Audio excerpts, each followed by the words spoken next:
Russia has surpassed Saudi Arabia to become a top crude oil supplier in 2023. The world's biggest crude importer has defied Western sanctions to purchase discounted oil for its processing plants.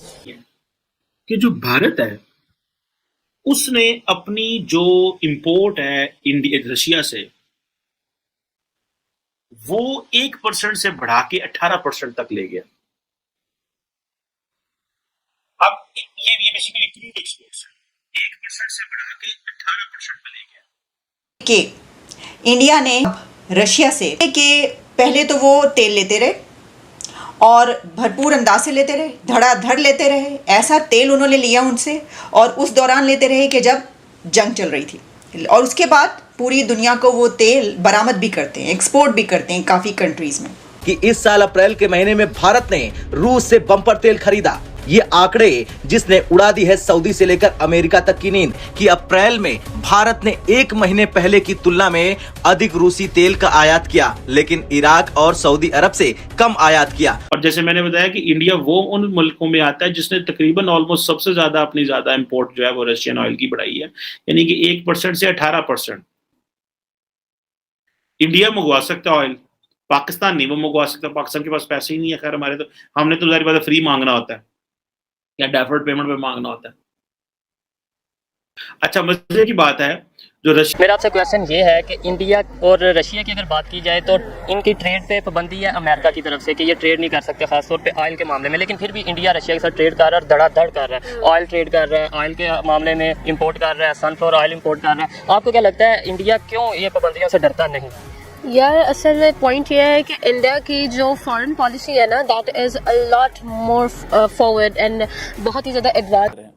भाई doctor Jaishankar को देखा क्या बातें करता है।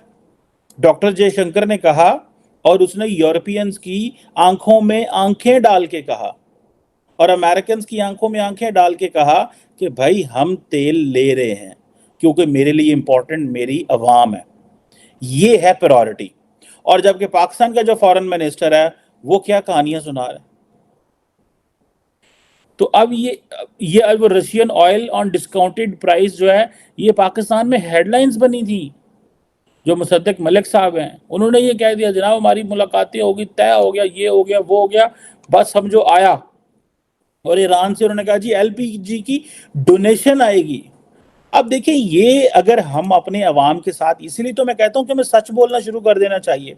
जब आप मुश्किल में पड़ जाएं तो सच बोलना शुरू कर दें, आपके बहुत सारे मसले तो उधर ही हल हो जाएंगे। जुदा इंटरनेशनल सूरत हाल चल रही है रशिया को लेकर, पाकिस्तान को लेकर, अमेरिका को लेकर, इंडिया को लेकर। इस हवाले से मेरा क्वेश्चन है कि पाकिस्तान ने रशिया के साथ, पाकिस्तानी वज़ीर-ए-आज़म जो कि अब एक्स वज़ीर-ए-आज़म हो चुके हैं इमरान खान साहब, उन्होंने रशिया का विजिट किया, इस पर अमेरिका नाराज़ हुआ और जो मामला हुए वो आपके सामने है। जबकि इंडिया की अगर बात की जाए वो भी रशिया के साथ ट्रेड भी कर रहा है, ऑयल भी उनसे ले रहा है और मतलब सारे मामला चल रहे हैं, तो क्या अमेरिका इंडिया से नाराज़ नहीं हो सकता?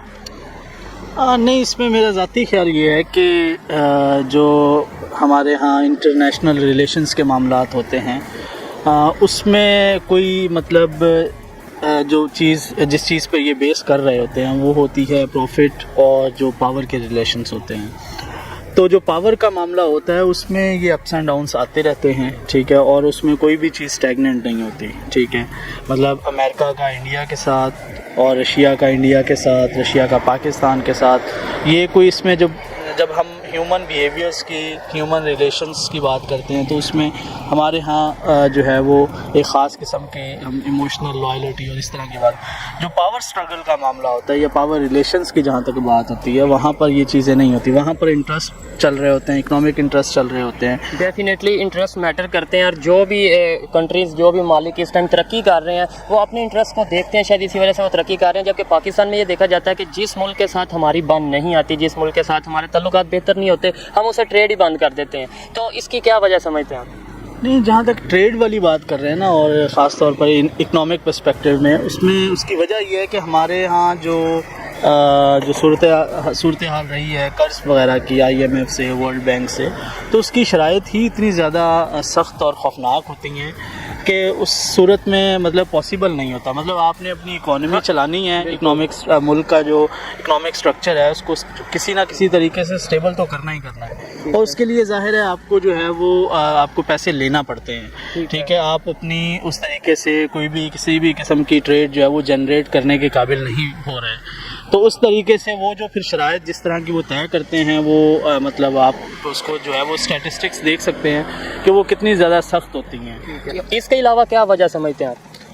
हाँ, उसकी वजह ये है कि इंडिया में जो मतलब ट्रेडिंग को लेके जो है वो जो स्ट्रक्चर उन्होंने खड़ा किया हुआ है वो उस हवाले से ये है कि वो काफ़ी ज़्यादा मतलब इसमें अगर हम खुद मुख्तार भी हैं, लेकिन उनकी जो ख़ास तौर पर जो फॉरेन पॉलिसी है या आप जिसे कहते हैं कि उनकी जो इंटरनेशनली जो उनकी डीलिंग है, जो उनके जो फॉरेन मिनिस्टर्स हैं, जो उनकी फॉरेन पॉलिसी को जो लोग डील करते हैं, वो इतने ज़्यादा मेंटली इंटेलेक्चुअली इतने ज़्यादा शार्प हैं कि वो हमारे यहाँ वो बहुत सारी वो चीज़ जो है वो लैक करती है कि हमारे वो जो टर्म्स और वो जो एक रिलेशन जो कि बनना चाहिए जो डिप्लोमेटिक किसी भी दूसरे मुल्क के साथ, वो बन ही नहीं पाता, क्योंकि हमारे यहाँ जो लोग जो हैं वो जो इसको डील करते हैं वो इस काबिल नहीं होते कि वो रिलेशन डेवलप कर पाएँ जो इंडिया जो है वो इंटरनेशनली फॉरेन कंट्रीज़ के साथ करता है।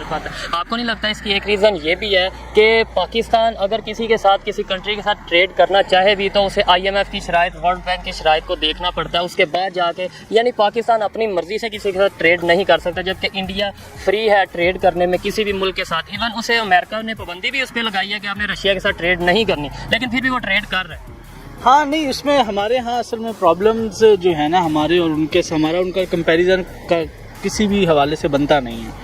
उसकी वजह ये है कि उनका जो पॉलिटिकल स्ट्रक्चर है, उनका जो पॉलिटिकल जो उनकी जो पॉलिटिक्स का जो स्ट्रक्चर वो बहुत मैच्योर है, और उसमें जो जिस तरह से वो उन्होंने बहुत सारे ऐसे इंस्टीट्यूशंस जिनसे सिर्फ इंस्टीट्यूशनली काम लेना चाहिए सिर्फ वही काम लेते हैं। ठीक है, लेकिन हमारे यहाँ जो ख़ास तौर पर जो कॉलोनियल लेगेसी के इंस्टीट्यूशंस हैं, मैं उनका नाम नहीं लेना चाहता, लोग देखने वाले समझदार हैं। नहीं, वो तो ये है कि वो जो कॉलोनियल लेगेसी वाले जो इंस्टीट्यूशंस हैं उनकी इन्वॉल्वमेंट हर जगह आपको नज़र आती है। वो वजह से हमारे मुल्क के जो इंटरनल और एक्सटर्नल दोनों मामलात पे बहुत डीप असर पड़ता है। यकीनन, क्योंकि हमारे यहाँ आप देखें ना उस तरीके से ना कभी सिविल सोसाइटी कायम हो पाई है, ना कभी उस तरीके से जो है वो डेमोक्रेसी ने जो है वो अपने आप को मजबूत कर पाई है। ठीक है, ना इस तरीके से जो हमारी पॉलिटिकल जो एलिट्स हैं जो कि वो उस कॉलोनियल जो लेगेसी वाले जो इंस्टीट्यूशन हैं वो उनसे अपनी जान छुड़वा पाई है। तो इस हवाले से उनके यहाँ ये मामला डिफरेंट है। उनको एक इंस्टीट्यूशन जिसका वो काम है, जो उसके काम ज़िम्मे हैं, जो उसका वो बनता है, वो सिर्फ वही काम करता है।